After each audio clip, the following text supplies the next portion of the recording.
बताइए क्या सब बताए थे कल? अम्ल भस्म और अम्ल भस्म और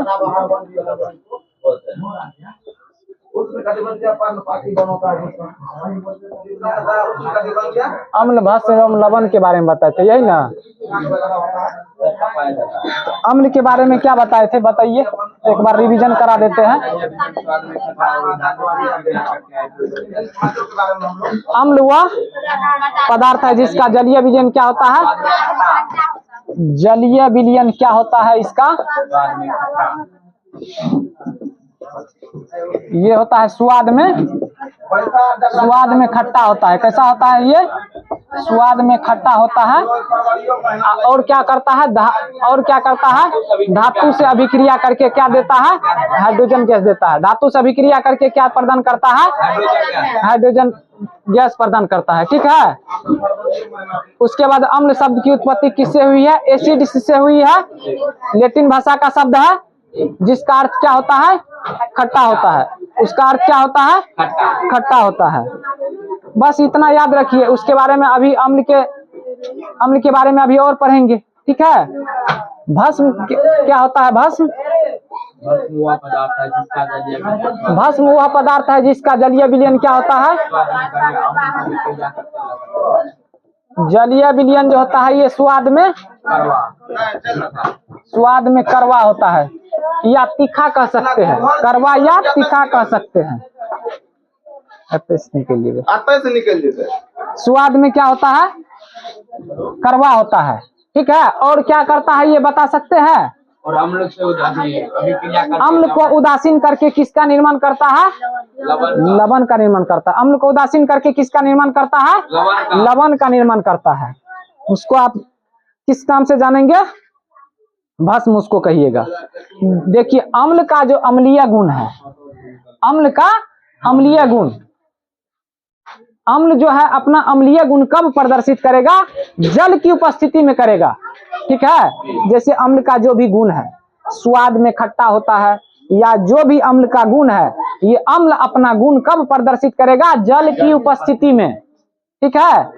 जल की उपस्थिति में। जल नहीं रहेगा तो ये अम्ल जरूरी नहीं है कि ये क्या हो जाएगा? स्वाद में खट्टा आपको दिखाएगा। तो अम्ल अपना अम्लीय गुण जल की उपस्थिति में दर्शाता है। उसी प्रकार से भस्म अपना क्या हो जाएगा? ये अपना जो भस्म का गुण होता है, ये गुण जो है ये किसकी उपस्थिति में? जल की उपस्थिति में दर्शाएगा। इसीलिए पहले ये यहाँ पर दिया हुआ है जलीय विलयन। देख रहे हैं? जलीय विलयन लिखा हुआ है ना।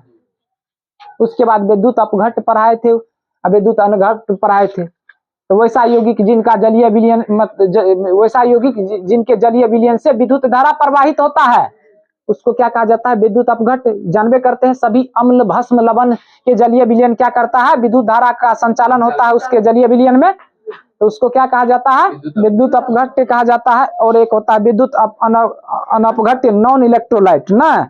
इसमें क्या होता है? वैसा यौगिक जिसके जलीय विलयन विद्युत का क्या करते हैं? चालन नहीं करते हैं, तो उसको क्या कहते हैं? विद्युत अपघट्ट कहते हैं कि नहीं कहते हैं? जैसे आप लोग बता सकते हैं अल्कोहल हो गया, यूरिया हो गया, और क्या? ग्लूकोज हो गया। ठीक है। ये सब क्या है? विद्युत अनपघट्ट है। इनके जलीय विलयन विद्युत का चालन नहीं करते।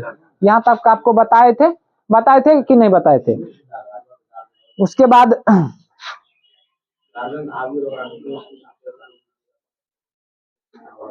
अब है कि जल द्वारा विद्युत अपघट्ट का उसके आयनों में भी घटित होने की क्रिया को क्या कहते हैं? आयनन कहते हैं। आयनन किसको कहते हैं? आयनन किसको कहते हैं? जल द्वारा विद्युत अपघट्टों का आयनों में मतलब टूटेगा। विघटित का मतलब क्या होता है? जल द्वारा विद्युत अपघट्टों का यानी इलेक्ट्रोलाइट का आयनों में क्या होता है? टूटने की क्रिया को क्या कहा जाता है? आयनन। समझ में आया? जल द्वारा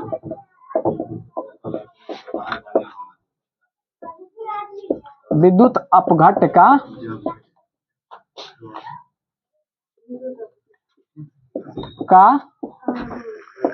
आयनों में विघटित या टूटने की क्रिया को क्या कहते हैं? टूटने की क्रिया को क्या कहते हैं? आयनन कहते हैं। टूटने की क्रिया को क्या कहते हैं?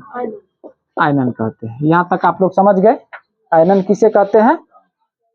अब है कि जैसे अम्ल भस्म एवं लवण के जलीय विलयन में जो उपस्थित आयन रहता है, वो आयन ही क्या करता है?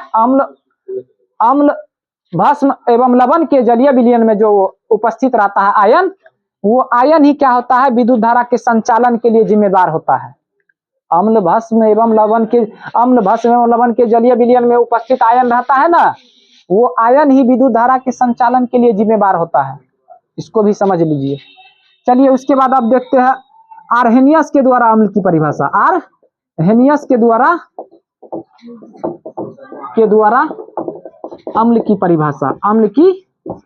परिभाषा देखिए होता क्या है कि अम्ल के बारे में पहले अनेक वैज्ञानिक आया, अपना अपना विचार रखा ना कि अम्ल ऐसे होता है या अम्ल वैसे होता है। ठीक है, अम्ल के बारे में अनेक वैज्ञानिक ने अपना मत दिया। उसमें से एक आर्हेनियस भी था, ये अम्ल का परिभाषा दिया। ठीक है, आर्हेनियस हम देख लेते हैं। आर्हेनियस देख लेते हैं कि इस आर्हेनियस क्या कहा था अम्ल के बारे में। तो बताइए आर्हेनियस क्या कहा था अम्ल के बारे में? अम्ल वह पदार्थ है जो जल में घुलकर हाइड्रोजन आयन ना, अम्ल वह पदार्थ है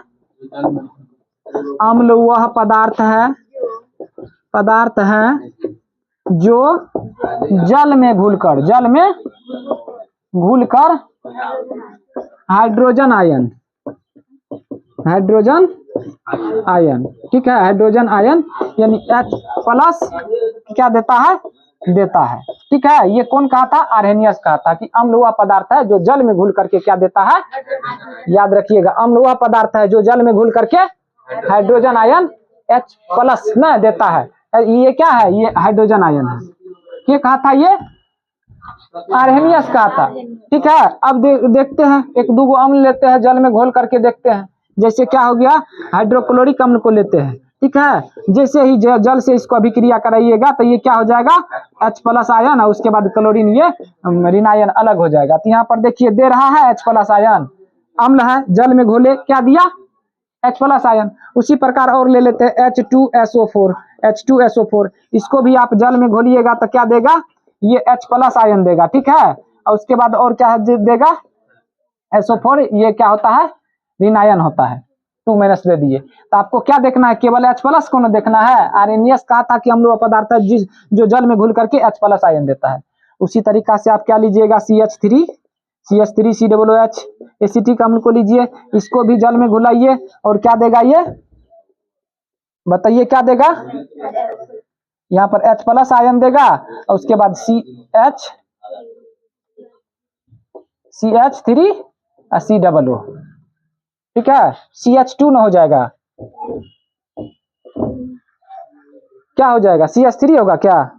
मतलब CH3। ठीक है, यहाँ पर क्या हो जाएगा? ये वाला H यहाँ पर आ गया, उसके बाद ये CH3 होगा, ये ऋण आयन होता है। तो देखिए आप क्या लिए? यहाँ पर अम्ल को लिए, जल में घोला है तो क्या दिया? H+ आयन दिया ना, यही ना है हाइड्रोजन आयन। हाइड्रोजन आयन है कि नहीं है? बस यही है, समझ में आया? और आर्हेनियस जो है भस्म के बारे में भी कुछ कहा था। आर्हेनियस क्या कहा था भस्म के बारे में? देख लेते हैं उसको। मिटाए, इसको मिटाते हैं।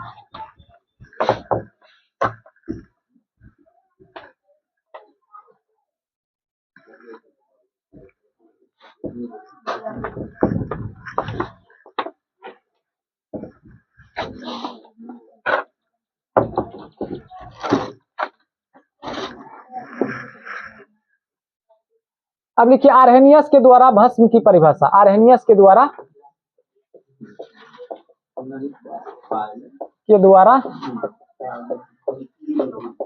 भस्म की परिभाषा। आर्हेनियस के द्वारा भस्म की परिभाषा।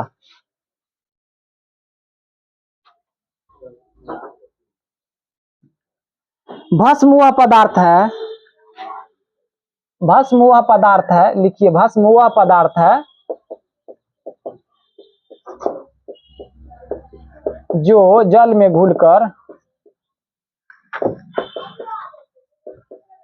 भस्म वह पदार्थ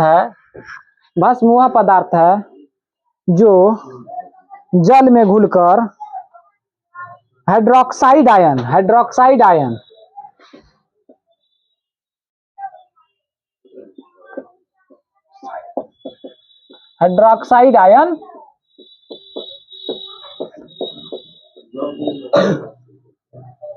प्रदान करता है।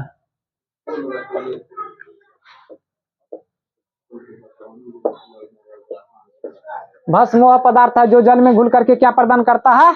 हाइड्रोक्साइड आयन ना, यानी OH माइनस को क्या कहते हैं? Hydroxide ion. ठीक है, वो प्रदान करता है।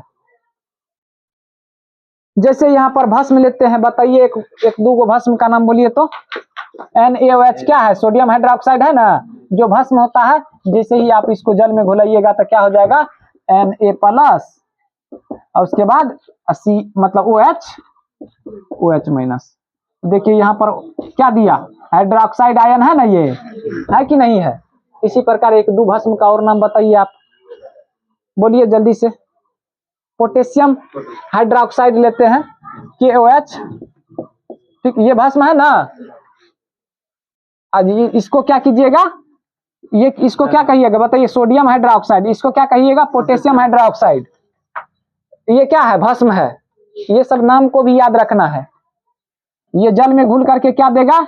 यहाँ पर K+ और उसके बाद OH माइनस, K+ और OH माइनस। समझ में आया? तो देख रहे हैं यहाँ पर भस्म है, जैसे ही इसको जल में घोलते हैं तो कौन चीज प्रदान करता है? हाइड्रोक्साइड आयन नहीं प्रदान करता है।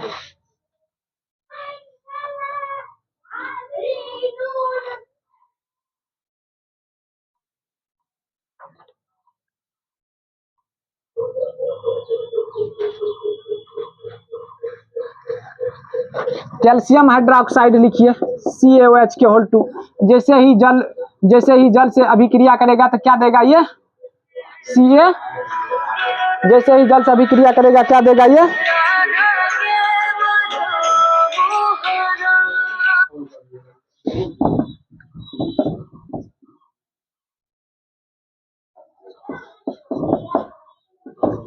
यहाँ पर क्या दिया? हाइड्रोक्साइड आयन प्रदान किया कि नहीं प्रदान किया?